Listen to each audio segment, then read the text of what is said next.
Alien soldiers laugh at human myths until their war. Hero reveals the truth. Before we go further, if you believe humans are the wild card no one sees coming, enjoy the story. The recreation chamber aboard the Virex flagship Stellar Claw hummed with the familiar resonance of quantum drives. Soft blue bioluminescent strips cast ethereal light across the curved walls, where young Virex soldiers lounged on comfort pads during their rest cycle.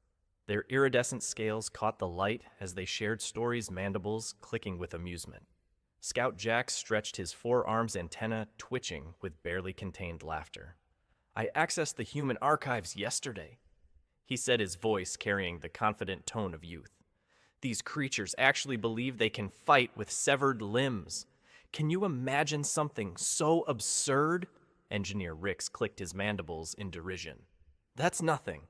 I read their combat manuals. They have tales of warriors fighting for days without rest, as if any biological entity could maintain effectiveness without proper regeneration cycles." Medic Sable's compound eyes glittered with scientific skepticism. "My favorite myth is their claim about something called adrenaline, letting them lift vehicles to save their young. Pure fantasy. The mechanical force required would shatter their primitive calcium-based skeletal structure." The young Virex shared another round of clicking laughter, their bodies vibrating with mirth. They were the pride of the Galactic Defense Force, each genetically enhanced and cybernetically optimized for warfare. The idea that soft-bodied humans could match their capabilities seemed laughable. In the corner of the chamber, Commander Garrick Rook sat in absolute silence. His weathered exoskeleton bore the deep grooves and poorly healed fractures of countless battles. One of his lower limbs was clearly synthetic, the biomechanical replacement gleaming dully under the blue light. But he remained motionless as the young soldiers continued their mockery. "Did you know?" Engineer Rix added, waving his upper limbs excitedly. "They don't even have backup organs. Just one heart, two lungs, and if they lose them, that's it. How did such inefficient creatures even reach the stars?" The archivist's voice suddenly echoed through the chamber's speakers, ancient and resonant. "On the edge of the battle line, the small ones set foot upon ground that would be painted with the blood of legends." Scout Jax's antenna drooped slightly. "Commander Rook, sir," he said, respect coloring his voice. "You've been awfully quiet. Surely you find these human myths as amusing as we do." The chamber grew still. Rook was a legend among their forces, veteran of over 70 campaigns decorated with honors that younger Virex could only dream of earning. His presence alone commanded attention, and now all compound eyes turned toward him. Rook's outer membranes flickered a sign of deep thought among their species. "Myths," he said, finally, his voice carrying the gravelly tone of age and experience, "often contain kernels of truth that archives cannot capture." The young soldiers exchanged glances. Engineer Rix's antenna twitched with confusion. "But Commander, surely you don't believe—" "What I believe?" Rook interrupted, his voice cutting through their laughter like a vibroblade through tissue. "Is based on experience, not secondhand tales or archived footage." He straightened to his full height, impressive even among their naturally tall species. The synthetic limb whirred softly as he moved. "You mock what you don't understand, and that young ones is dangerous for warriors."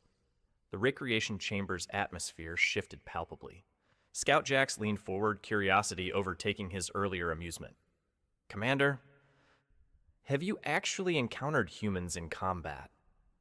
Rook's outer membranes flickered again, and this time the younger aliens noticed something they hadn't before, a slight tremor in his movements when the subject of humans arose. "Was that fear encountered them?" Rook's voice grew quieter, forcing them to lean in. "Yes, Scout Jax, I've fought humans, and I'll tell you something, young ones.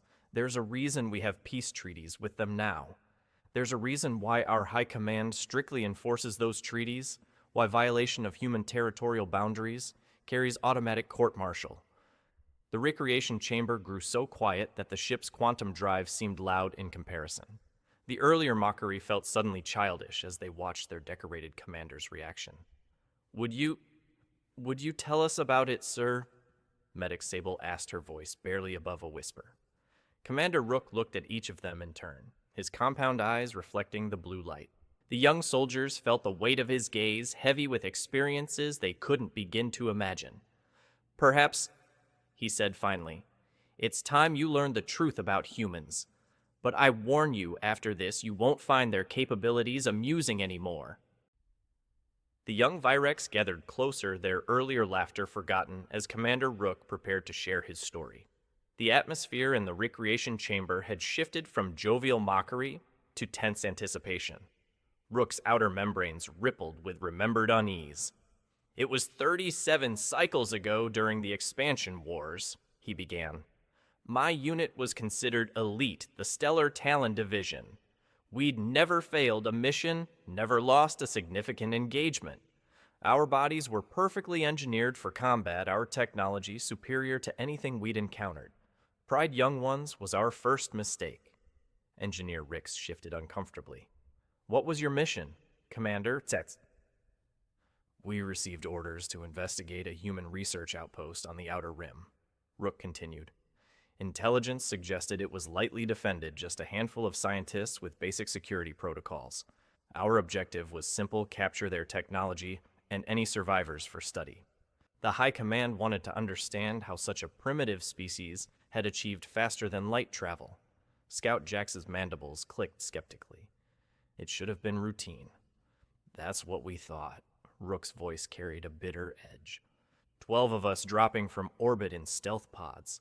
The human facility sat in a clearing surrounded by dense vegetation. They had basic perimeter sensors, but nothing that could detect our advanced cloaking technology. Medic Sable leaned forward, her scientific curiosity engaged. "What did your initial reconnaissance reveal?" Rook's compound eyes dimmed slightly. "We watched them for 3 standard days. They seemed so fragile. Soft-skinned creatures going about their research work with no natural armor, no backup organs, no enhanced strength modifications. We observed them eating, sleeping, conducting what appeared to be botanical experiments." The commander paused, his synthetic limb adjusting with a soft mechanical whir. "Such an inefficient species, we thought. How wrong we were about efficiency." The archivist's voice resonated through the chamber again. "Efficiency, the Virex learned, has many definitions. The humans had evolved their own." Engineer Rix clicked his mandibles impatiently. "But surely their technology was inferior." "Their equipment appeared rudimentary by our standards," Rook acknowledged. "But we failed to understand the significance of that simplicity. While we relied on complex systems that required specific conditions to function optimally, human technology was robust, adaptable, built to work under any circumstances." Scout Jax's antenna twitched. "You speak as if you admired their limitations." "Admired?" Rook's outer membranes darkened. "No, young one. I learned to fear them. There's a difference between admiration and respect born of terror." The commander's voice grew heavier. "On the 4th day, we launched our assault at dawn. Everything proceeded perfectly. At first, we breached their perimeter without triggering any alarms. Our primary target was their communications array. One precise plasma strike, and they were cut off from any hope of reinforcement." "Then what went wrong?" Medic Sable asked. "Nothing went wrong with our plan," Rook said grimly. "Our intelligence was wrong. These weren't just researchers, but we didn't learn that until we encountered our first human defender." The chamber fell silent as Rook's voice took on a haunted quality. "A single guard caught in the open by 3 of our warriors. They shot him clean hits right through his torso. By all logic, by everything we understood about biology and trauma, he should have fallen immediately." "But," Scout Jax whispered, "but this human with holes in his body that would have killed any Virex instantly raised his weapon and returned fire. He eliminated 2 of our elite warriors before the 3rd could finish him." "We lost 2 soldiers to what should have been a corpse." The young aliens exchanged uncomfortable glances. Engineer Rix's voice wavered slightly. That's not possible with wounds like that. The blood loss alone." "Impossible!" Rook interrupted, his voice sharp. "We thought so too, but it was just the beginning." The recreation chamber's blue light seemed to flicker as Rook continued. "The gunfire had alerted the facility. We expected panic chaos civilians running for shelter. Instead, we got organization. Precision. These scientists moved like trained warriors. Hidden weapons caches appeared from behind false panels. Combat armor materialized from concealed storage units. What we had assumed was a research station revealed itself as a fully operational military outpost disguised to appear vulnerable. Medic Sable's professional interest was clearly piqued. But how could they maintain such a deception our scans should have detected? Their deception wasn't technological. Rook cut her off. It was biological. Every human in that facility was simultaneously a researcher and a warrior. They didn't have separate military and civilian personnel, they were all both. The archivist's voice echoed again. The first lesson the Virex learned was that humans do not separate their roles as the galaxy's other species do. Every human is a potential combatant. Scout Jax's mandibles clicked nervously. How many humans were in the facility? 17, Rook replied. 17 humans against 12 elite Virex warriors.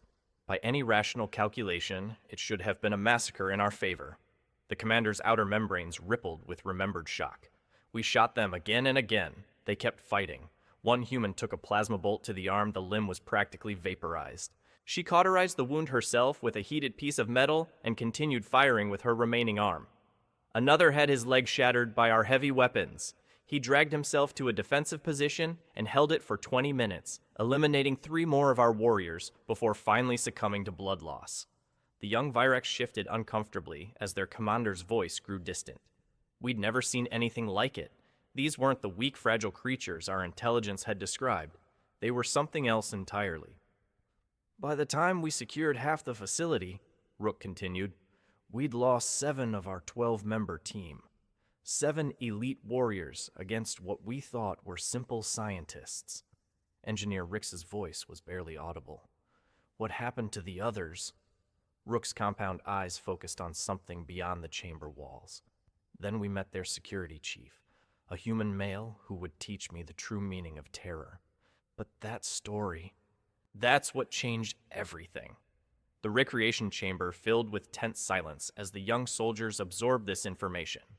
Their earlier confidence was shaken, their understanding of human capabilities fundamentally challenged. Would you like to hear what happened next? Rook asked quietly. About how one human warrior altered everything I thought I knew about combat survival and the nature of strength itself. The eager nods that answered him were tinged with a new emotion, fear mixed with desperate curiosity. Commander Rook's synthetic limb adjusted as he settled deeper into his position, the soft mechanical sound emphasizing the gravity of his tail. The young Virex hung on every word their earlier mockery, now a distant memory. After the initial chaos at the facility, Rook began. Their security chief escaped into the surrounding forest. We could have retreated, we'd already lost more than half our unit, and our primary objective was compromised. But pride and anger clouded our judgment. Scout Jax's antenna twitched nervously.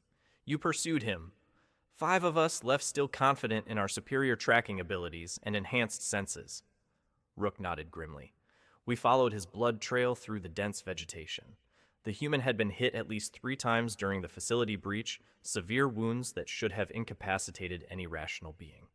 The commander's outer membranes darkened with remembered tension. The forest was thick with undergrowth, 3 moons casting shifting shadows through the canopy. Our enhanced vision gave us perfect clarity, and we could smell his blood in the air. It should have been a simple track and eliminate operation. Medic Sable leaned forward. What was different about pursuing a human compared to other species? Everything, Rook replied, his voice heavy with implications. Other species, when wounded and outnumbered, seek shelter or surrender. They act rationally, preserving their lives for another day. Humans transform. The archivist's voice resonated through the chamber. In the forest where shadows danced with moonlight, the hunters discovered they had become the hunted. The first trap eliminated Walker. Rook continued, his voice tight with memory. A simple cord across the path, primitive technology by our standards. But when Walker triggered it, sharpened stakes swung down from the trees, striking with surgical precision at the weak points in his armor. Engineer Rix's mandibles clicked in disbelief. But how could a severely wounded human construct such a device while fleeing? That's what we couldn't understand, Rook said. The blood trail showed he was losing fluids rapidly. By our medical knowledge, he should have been unconscious, if not dead. Instead, he was thinking, planning using the forest itself as a weapon against us. The commander's compound eyes reflected the blue light as he continued. We moved more cautiously after Walker's death, but caution meant nothing against an enemy who had transformed his entire environment into a killing field. The human had scattered false blood trails, drops carefully placed to mislead our tracking. We made another mistake. Rook's voice carried self-recrimination. We split up to cover more ground. Communication was intermittent due to the forest's mineral composition. Scout Jax shifted uncomfortably. What happened to the others? Officer Jones found what he thought was the real trail, Rook replied. He radioed that he was closing in on the human. Those were his last words. The recreation chamber grew deathly quiet as Rook described the scene. We found Jones's body 10 minutes later. The human had waited in a tree, dropping down from above like some primitive predator. Hand-to-hand combat, something we thought humans would be too weak for against a Virex warrior. Jones's neck was broken. Rook continued, his voice barely above a whisper. His armor had been pierced at the joints with a crude knife fashioned from a broken piece of metal. The human had studied our equipment during the facility assault, identifying our vulnerabilities. Medic Sable's professional training kicked in, despite her fear. The human's injuries? How was he still capable of such precise movements? That's when we began to understand, Rook said. Humans don't just ignore pain. Their bodies actively suppress it during extreme situations. They enter a state that their scientists call hyperarousal, where pain becomes secondary to survival. 3 of us remained, the commander continued. The forest seemed alive with danger now. Every shadow could conceal death. The human was no longer prey, he had turned the hunt around. We were being stalked by something that should have been dead. The young Virex unconsciously huddled closer together as Rook's tail grew darker. Captain Miller died next, he said. Another trap this time, a pit covered with vegetation. But not just a simple fall. The bottom was lined with sharpened stakes, and Miller's impact triggered an explosion. The human had somehow rigged one of our own plasma grenades taken from Jones's body. Engineer Rix's voice was barely audible. How could he have known how to arm Virex ordnance? Humans are mimics, Rook explained. They watch, they learn, they adapt. While we were hunting him, he was studying us, learning our technology, our tactics, our weaknesses. Just me and Lieutenant Green now.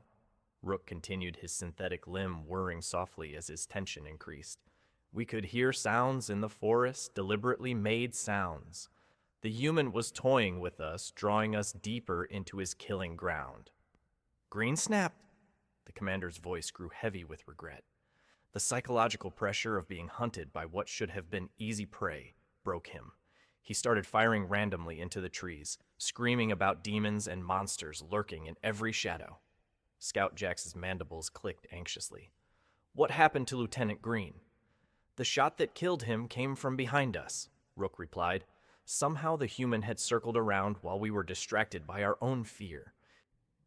1 bullet perfect placement at the base of Green's skull, right where our armor is thinnest. I spun around, but the human was already gone, melting back into the shadows like some phantom. I was alone now, the elite unit that had started this hunt reduced to a single survivor. Medic Sable's voice trembled. How did you survive when the others didn't? I didn't survive through superior skill or luck, Rook said grimly. I survived because the human chose to let me live long enough to learn a lesson. And then, the commander paused, his outer membranes flickering with remembered terror. Then I heard it, a sound that still haunts my sleep cycles. Human laughter echoing through the trees. The young Virex felt a collective shiver run through their group. Engineer Rix whispered. He was enjoying this. Not enjoying. Rook corrected. Humans laugh when they're terrified too, when they're pushing beyond their psychological limits. It's another adaptation, their way of maintaining mental function under extreme stress. The human's voice called out to me through the darkness. Rook continued. His words were calm, controlled, showing no sign of the pain he must have been experiencing. He said, "You wanted to learn about humans. Lesson's not over yet." The archivist's voice echoed, "In the darkness of the forest, truth was about to be carved into flesh and bone." "I tried to reach our extraction point," Rook said, "but the human was always one step ahead, herding me like livestock towards some predetermined destination. Every path I chose, every tactical decision I made seemed to be anticipated. Finally, I realized the truth." The commander's voice dropped to a whisper. "I wasn't escaping. I was being guided. The human wasn't trying to kill me. He was bringing me somewhere specific for a reason." Scout Jax leaned forward. "Where was he taking you?" "To school," Rook replied simply. "To learn the most important lesson any Virex warrior could receive about the nature of human warfare." The recreation chamber was silent except for the soft hum of the ship's engines. The young aliens waited with a mixture of dread and fascination for their commander to continue. "Would you like to hear what happened when I finally faced him?" Rook asked. "How I learned why we never ever want humans as enemies again." The nods that answered him were somber, filled with a growing understanding that their universe was far more dangerous than they had imagined. Commander Rook's compound eyes dimmed as he prepared to recount the most harrowing part of his tale. The blue light of the recreation chamber seemed to pulse with the rhythm of his words, casting shifting shadows across the faces of the young Virex. The clearing he led me to was small, circular, surrounded by towering trees that blocked most of the moonlight. Rook began. In the center was a fallen log, and sitting on it was the human security chief. The commander's voice took on an almost reverent tone. "Even now, 37 cycles later, I remember every detail. His uniform was torn and soaked with blood. 3 plasma burns marked his body wounds that should have been fatal. His left arm hung useless at his side, the bone clearly shattered. But his eyes..." Rook's outer membranes shuddered. "They weren't the eyes of a dying creature. They burned with something I'd never seen before. Not rage, not fear, but pure, unrelenting determination." Scout Jax whispered, "How was he still conscious?" "That's what I asked him," Rook replied. "He explained it to me, speaking as calmly as if we were discussing the weather. He said humans evolved as persistence hunters. Their ancestors would chase prey across vast distances until their targets collapsed from exhaustion." Medic Sable's antenna twitched with professional interest. "But the energy cost of maintaining consciousness with such injuries..." "He told me about their body's emergency protocols," Rook interrupted. "When humans face mortal danger, their systems flood with chemicals, adrenaline, endorphins, cortisol. These substances override their body's normal limitations, allowing them to function far beyond what should be possible." The commander's synthetic limb whirred as he adjusted his positions. But that wasn't the most terrifying part. He explained that this response was involuntary. Their bodies simply activated these systems when threatened. They couldn't choose to turn it off. "We sat there in that clearing for nearly an hour," Rook continued. "The human talking, explaining his species' evolution, while his life slowly bled away. He told me how human mothers had lifted vehicles weighing tons to save their children, how soldiers had continued fighting with wounds that would have instantly killed any Virex." Engineer Rix's voice was barely audible. "What did he want from you?" "Understanding," Rook replied simply. "He wanted me to comprehend what we had stumbled into. He said his species had evolved beyond the normal fight-or-flight response. They had developed a third option, persistence." The archivist's voice resonated through the chamber. "In that moonlit clearing, the first protocol was born from the words of a dying warrior. He told me," Rook continued, "that humans don't just fight until they win, they fight until they physically cannot fight anymore. And that point, he explained, was far beyond what any rational species would consider survivable." The young Virex shifted uncomfortably as their commander's voice grew heavy with implications. "Then he stood up," Rook said. "This human with multiple fatal wounds rose to his feet and asked me a question that changed everything. 'Do you want to know what happens when you corner a human?' I raised my weapon," the commander continued, "but he was faster despite his injuries. The first shot took my lower right limb clean off. I fell, but my combat training kicked in. I rolled, returned fire, hit him twice more center mass." Scout Jax gasped. "Hits that should have ended it." "He didn't even flinch." Rook's voice carried lingering disbelief. just kept advancing. That's when I understood what he'd been trying to tell me. Humans don't stop because they're injured, they become more dangerous. I managed to get behind the fallen log, Rook continued, calling for emergency extraction, but the human was already moving, circling around with impossible speed for someone in his condition. He dropped from above just like he had with Jones, the commander said. But I was ready this time. We fought hand to hand, my 3 remaining limbs against his 1 functional arm and sheer will. Medic Sable leaned forward, her scientific mind struggling to process what she was hearing. The human's physiology, how could he maintain such combat effectiveness? That's when I learned another terrifying truth about their species, Rook replied. Their bones don't break cleanly like ours do. They splinter, and when the human struck me, those jagged bone edges became weapons. The young aliens unconsciously touched their own smooth exoskeletons as Rook continued. He was dying with every movement, the commander said. Every action cost him blood he couldn't spare, but his eyes never changed that same burning determination, no fear, no hesitation. Just absolute certainty that he would complete his mission or die trying. I managed to land what should have been a killing blow. Rook's voice dropped to a whisper. Pierced straight through his remaining good shoulder with my blade arm. Do you know what he did? The soldiers shook their heads, transfixed by the tale. He grabbed my blade arm with his impaled shoulder, Rook said, locking me in place while bone fragments tore through muscle and sinew. Then he used his broken arm to strike again and again, those splintered bones tearing through my armor.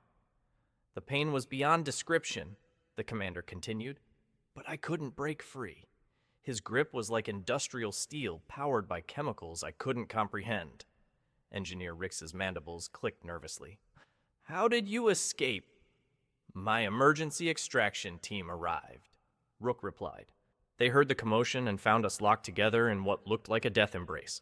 The human heard the ship approaching and said something I'll never forget. The recreation chamber was deathly quiet as Rook continued. He said, Remember this. Remember what happens when you corner humans. Remember that we don't know how to quit. Then he released me and stepped back. The extraction team had to pry his dead fingers off my blade arm. Rook's voice carried a note of awe. Even in death, his muscles had locked up his final action, preserved by his body's last surge of survival chemicals. Scout Jax whispered. He died there. He died there, Rook confirmed. But he achieved his mission. The facility's core data was completely wiped. Half our elite unit dead, the rest wounded or traumatized. All because we underestimated what humans become when pushed to their breaking point. The archivist's voice echoed, and thus was born the first understanding that would reshape the galaxy's approach to the human species. The human died with a smile on his face, Rook added quietly, not because he enjoyed killing, but because he had proven his point. He had taught us something that would save lives on both sides, Respect. Medic Sable's voice trembled. What did you learn from him? I learned. Rook said, his compound eyes reflecting the chamber's blue light, that humans are the most dangerous when they have nothing left to lose, that they're not just fighters, they're a species that has evolved to never accept defeat. The young Virex sat in stunned silence, their earlier bravado completely forgotten. They understood now that they weren't just hearing a war story, they were learning why their entire civilization had changed its approach to an entire species. Would you like to hear what happened next? Rook asked. About what our high command discovered when they studied that encounter, about why the very mention of pushing humans too far now carries automatic court-martial in our military code. The nods that answered him were somber, filled with a growing understanding of the gravity of what they had learned. The recreation chamber's atmosphere had fundamentally shifted. Where once there had been youthful laughter and mockery, now there was only tense silence as the young Virex absorbed the implications of Commander Rook's tale. After the extraction, Rook continued, I spent 3 cycles in medical rehabilitation, not just for my physical injuries, but for psychological evaluation. Command wanted to understand how an elite unit could be decimated by a handful of humans. Scout Jax's antenna drooped with newfound humility. What did the medical analysis reveal? Our medics were baffled, Rook replied. They studied tissue samples from the human who killed my unit members. What they found challenged everything we thought we knew about biological limitations. Medic Sable leaned forward, her professional curiosity overriding her fear. What kind of tissue analysis? The human's bloodstream contained levels of stress hormones that should have been fatal, Rook explained. Adrenaline concentrations high enough to stop most heart's endorphin levels that would have shut down neural function in any known species. The commander's outer membranes flickered with remembered amazement. But instead of killing him, these chemicals had enhanced every aspect of his combat performance. Reaction time, strength pain, tolerance, cognitive function, all dramatically improved under mortal stress. Engineer Rix clicked his mandibles nervously. That's not how biology works. That's what our scientists said. Rook nodded. Until they began studying human evolutionary history. They discovered that humans evolved from persistence, predators' ancestors who would pursue prey across vast distances, never stopping, never giving up. The archivist's voice resonated through the chamber. Evolution shaped them not for a single moment of strength, but for the ability to endure beyond endurance itself. The research team made contact with human scientists, Rook continued. What we learned changed everything. Humans called it persistence hunting, chasing prey until it collapsed from exhaustion. This gave them something unique in the galaxy, the biological ability to ignore their body's demands to stop. Scout Jax's voice was barely a whisper. They hunt by exhausting their prey. Not just hunt, Rook corrected. They approach everything this way. When humans encounter a problem they cannot solve, they don't retreat or find an alternative, they persist until the problem yields, or they die trying. Medic Sable's scientific mind struggled with the implications. But the energy costs, the cellular damage, their bodies evolved mechanisms to repair damage from extreme stress, Rook explained. Humans can literally rebuild themselves from the cellular level up after pushing beyond normal biological limits. They call it post-traumatic growth. The commander's voice took on a tone of reluctant admiration. We arranged a diplomatic meeting with human representatives after my recovery. I spoke with their military attaché, a female officer who had lost 3 limbs in combat and continued fighting until reinforcements arrived. She explained human military doctrine to me, Rook continued. They don't train to win individual battles. They train to ensure that even if they lose, the enemy pays such a price that victory becomes meaningless. Engineer Rix's antenna twitched with discomfort. They're willing to sacrifice themselves just to hurt their enemies. Not sacrifice, Rook shook his head. Transform. When humans face overwhelming odds, they don't see certain death. They see an opportunity to prove that even defeat can be victory if it costs the enemy enough. The young Virex exchanged uncomfortable glances as their understanding of human psychology shifted. The human officer told me something that still gives me nightmares, Rook said quietly. She said that humans have a phrase, Pyrrhic victory. It means winning at such cost that the victory becomes defeat. But here's the terrifying part, the commander continued. Humans actively seek to force their enemies into Pyrrhic victories.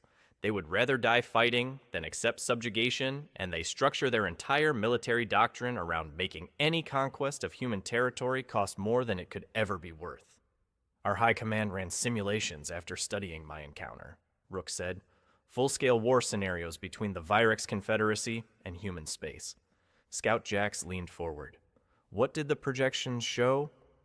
That we would win, Rook replied grimly. We would win the first battles, maybe even the first campaigns. Our superior technology and biological advantages would give us initial victories. But, Medic Sable prompted. But humans don't fight like other species, Rook continued. They learn from every defeat, adapt to every tactic, and they never ever stop coming. The simulations showed that even total victory over human space would cost us 70% of our military forces. The recreation chamber fell silent as the implications sank in. And that assumed, Rook added, that humans would fight conventionally. The projections didn't account for their tendency to become more creative and desperate as situations worsen. Engineer Rix's voice quavered. More creative how humans have something they call spite, Rook explained. It's an emotional response that makes them fight harder when they're losing. They'll sacrifice everything, their resources, their bodies, their lives, just to prove their opponent wrong. The archivist's voice echoed. Thus did the Virex learn that victory against humans was possible, but survival afterward was not. The final analysis was clear, Rook said. Any species that pushes humans too far will face an enemy that doesn't recognize surrender, doesn't accept defeat, and will sacrifice everything to ensure their opponent's victory is meaningless. So our leaders did something unprecedented, the commander continued. They chose peace over conquest, not because we couldn't defeat humans, but because defeating them would destroy us in the process. Medic Sable's professional mind grasped the implications. The peace treaties aren't just political documents, Rook confirmed. They're survival strategies, because we learned that humans become exponentially more dangerous when they have nothing left to lose. Scout Jax's antenna twitched nervously. Is that why the non-engagement protocols are so strict? Exactly, Rook nodded. Because we discovered that humans don't just fight as individuals, they fight as groups compensating for each other's weaknesses. When one falls, another steps up. They call it leaving no one behind, and it makes them exponentially more dangerous than their individual capabilities would suggest. The young Virex sat in stunned silence, their worldview fundamentally altered by their commander's words. Would you like to know, Rook asked quietly, what happened when I met that human officer face to face, when I looked into the eyes of someone who embodied everything I've told you? The nods that answered him were somber, tinged with a mixture of fear and respect that would stay with them for the rest of their lives. Commander Rook's synthetic limb whirred softly as he adjusted his position, the sound emphasizing the weight of the revelation he was about to share. The young Virex waited with bated breath, their understanding of the galaxy forever changed by what they had already learned. The diplomatic meeting took place on a neutral station. Rook began. Our high command wanted to understand human psychology before finalizing the peace accords. I was chosen to participate because of my unique experience. The human delegation was small, he continued. 3 officers, all bearing the scars of combat. But it was their leader who captured my attention, Commander Sarah Chen, the woman I mentioned who had fought with 3 severed limbs. Scout Jax's mandibles clicked nervously. What was she like? Ordinary, Dai.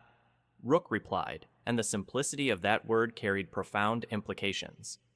By Virex standards, she was small, fragile-looking, with no visible enhancements or biological advantages. If I had seen her in a crowd, I would never have identified her as a warrior. But when she spoke, the commander's voice took on a note of remembered awe. When she looked at you with those human eyes, you understood immediately that you were facing something far more dangerous than any enhanced predator. Medic Sable leaned forward. What did she tell you? She thanked me, Rook said simply. Thanked me for surviving, for learning, for helping to prevent a war that would have consumed both our species. The archivist's voice resonated through the chamber. In gratitude was born the understanding that would reshape the very nature of galactic conflict. Commander Chen explained something that our strategists had missed. Rook continued. Humans don't just fight until they can't fight anymore. They fight until the concept of fighting becomes impossible. Engineer Rix's antenna twitched with confusion. What does that mean? She told me about the galactic war scenarios our computers had run. Rook replied.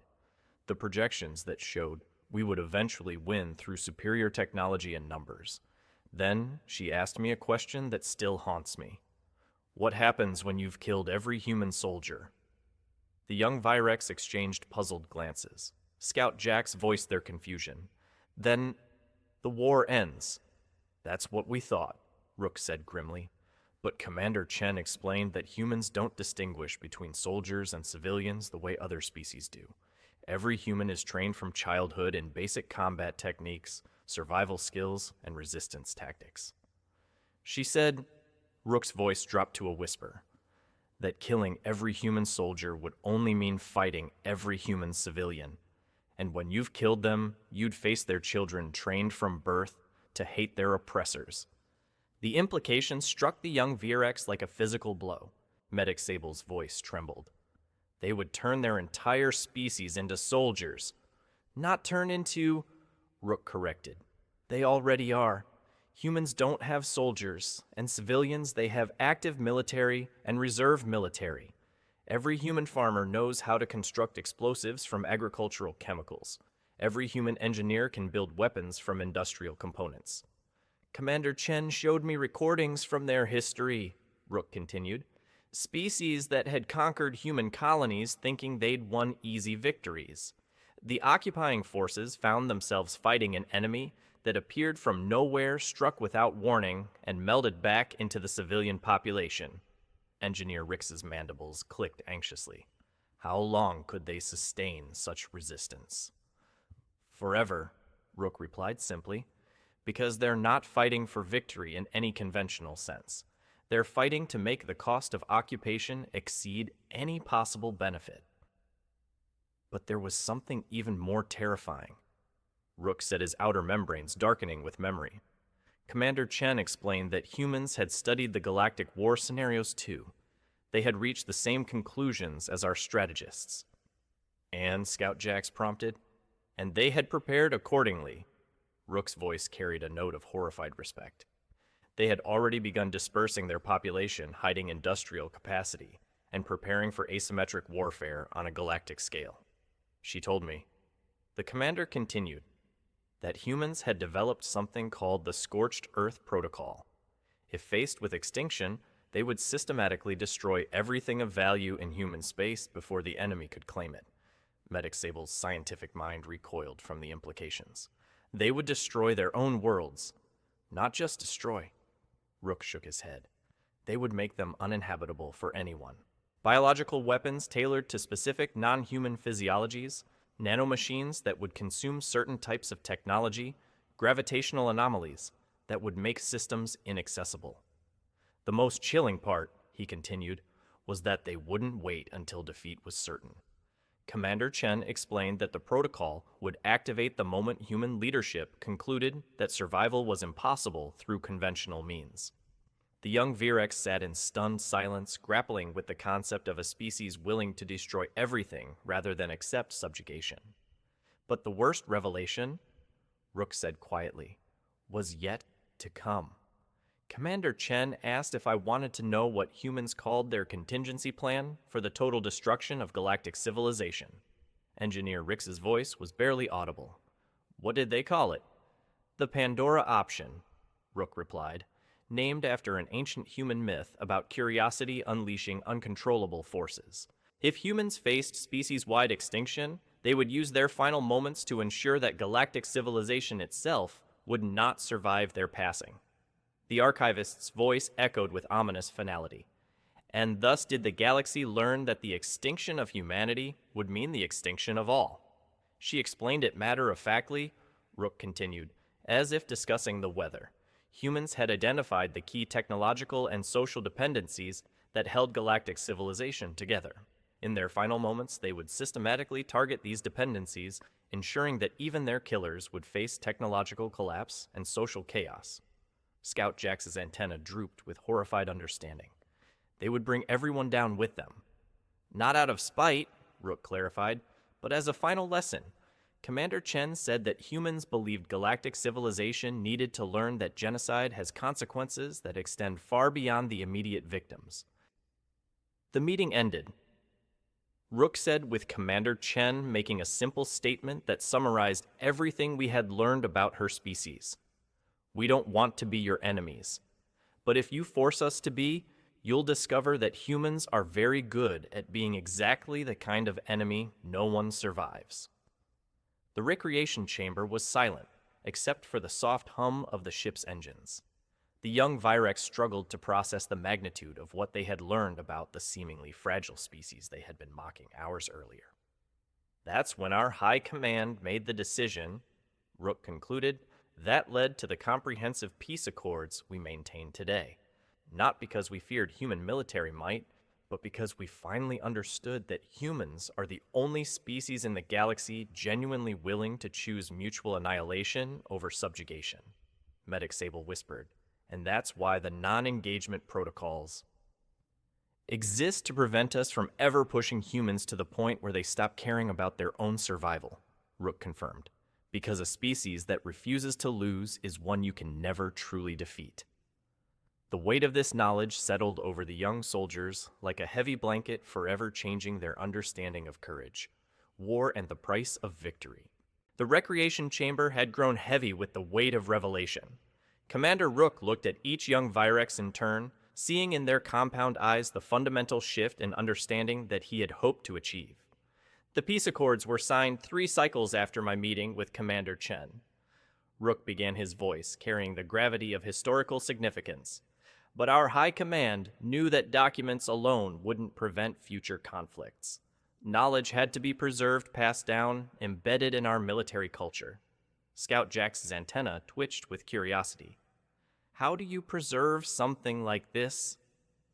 They created the Memorial of Understanding, Rook replied, a monument on our military academy's primary campus carved from obsidian stone that would endure for millennia.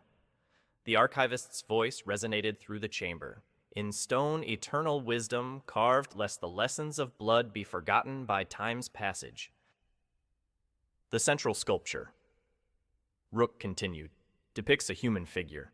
Not idealized or heroic, but exactly as they are small by galactic standards, fragile-looking, with no visible enhancements or biological advantages. But the inscription, he said, his voice heavy with meaning, reads, "The weakest are often the most dangerous, for they have learned to win through will alone." Engineer Rix leaned forward. What else does the memorial contain? The entire history of human contact, Rook replied. Combat records, diplomatic transcripts, biological studies, tactical analyses. Everything we learned about why humans are the way they are. And at the center of it all, the commander continued, is what we now call the Underdog Protocol, a comprehensive framework for interacting with species that might possess hidden strengths. Medic Sable's professional curiosity engaged. What does the protocol specify? First, and most importantly, Rook said never assume weakness based on apparent biological limitations. Evolution takes many forms, and survival often breeds strengths that aren't immediately visible. Second, he continued, avoid creating desperate situations. Species that have evolved to persist under extreme conditions become exponentially more dangerous when they perceive no alternatives. Third, Rook's voice grew solemn. Respect is not just a diplomatic courtesy, it's a survival strategy.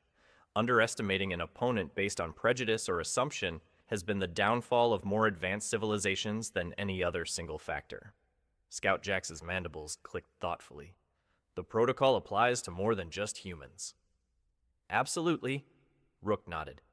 We've since discovered that many species possess hidden capabilities that emerge only under extreme stress.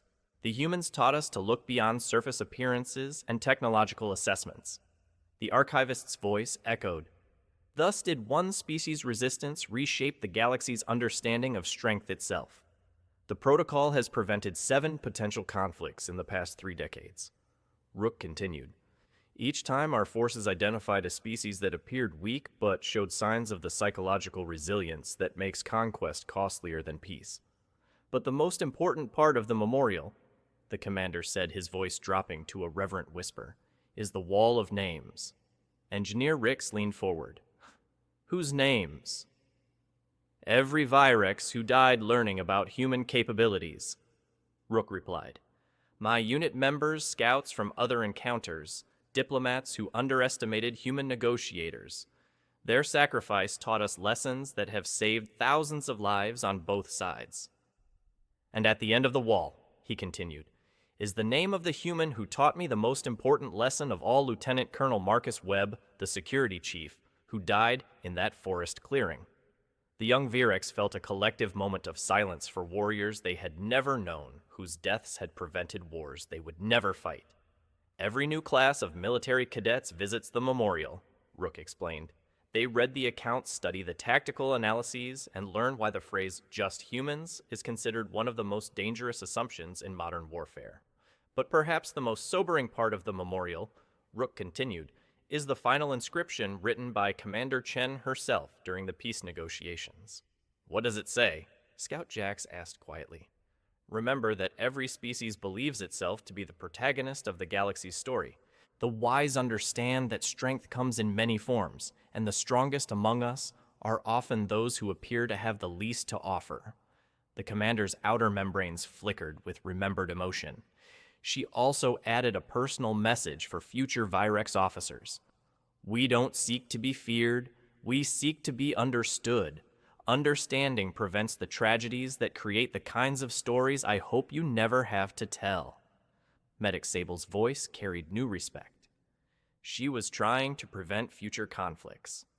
Humans, Rook explained, are perhaps the only species that actively tries to teach their potential enemies how to avoid becoming actual enemies. They understand that their greatest strength, their refusal to accept defeat, makes any conflict with them catastrophically expensive for all involved. The memorial also contains something unique, the commander continued, a section written by human historians explaining their perspective on the encounters that led to peace. They called it, Rook said, the Reluctant Warrior Protocols, their own guidelines for avoiding conflicts with species that might not understand human psychology. Engineer Rix's antenna twitched with curiosity. What do their protocols say? That humans recognize their own dangerous nature, Rook replied. They know that their evolutionary psychology makes them terrible enemies and valuable allies. Their protocols are designed to help other species choose alliance over conflict. The archivist's voice resonated one final time. And thus did wisdom emerge from the ashes of misunderstanding, teaching the galaxy that true strength lies not in the power to destroy, but in the wisdom to choose peace. Today, Rook concluded, the peace between our species has lasted longer than most galactic civilizations have existed, not because we fear each other, but because we understand each other. The humans have become our most trusted allies in conflicts with species that still believe physical superiority guarantees victory. They've taught us their techniques for psychological resilience, persistence, in the face of overwhelming odds, and the kind of tactical creativity that emerges from necessary adaptation. Scout Jax's voice carried wonder. They taught you their secrets. They shared them freely, Rook corrected, because humans understand that allies with similar capabilities are better than enemies with unknown ones. The commander looked at his young soldiers with paternal pride. You came here today mocking human myths and legends. You'll leave understanding why those stories exist and why they're not myths at all. The humans you laughed at, he said quietly, are the reason our species learned to value determination over domination, persistence over power, and wisdom over warfare. Remember this lesson. Rook concluded, his voice carrying the weight of command authority. In all the galaxy, there is nothing more dangerous than a species that refuses to know when it's beaten, and nothing more valuable than their friendship when they choose to stand beside you instead of against you. The recreation chamber fell into a profound silence. The young Virex sat transformed, their mockery replaced by understanding, their prejudice replaced by respect, and their ignorance replaced by the kind of wisdom that prevents wars. As the blue light dimmed to signal the end of the rest cycle, each young soldier carried with them the knowledge that would shape their careers, their decisions, and their understanding of what true strength really means in a galaxy full of diverse and dangerous species. The greatest stories aren't about the strong conquering the weak, they're about the moment we learn that strength comes in forms we never expected. Like and subscribe if this tale reminded you that the most dangerous opponents are often those who look like they have nothing left to lose, and that the greatest victories come not from defeating our enemies, but from understanding them well enough to make them our allies instead. What would you do if faced with an enemy that refused to quit? Share your thoughts below, because these Scifi stories teach us lessons that echo far beyond the stars. The archivist's final words echoed through empty corridors. Thus ends the tale of how the galaxy learned that the mightiest weapon is not strength, but the refusal to surrender. May this wisdom guide those who come after in times of war and peace alike.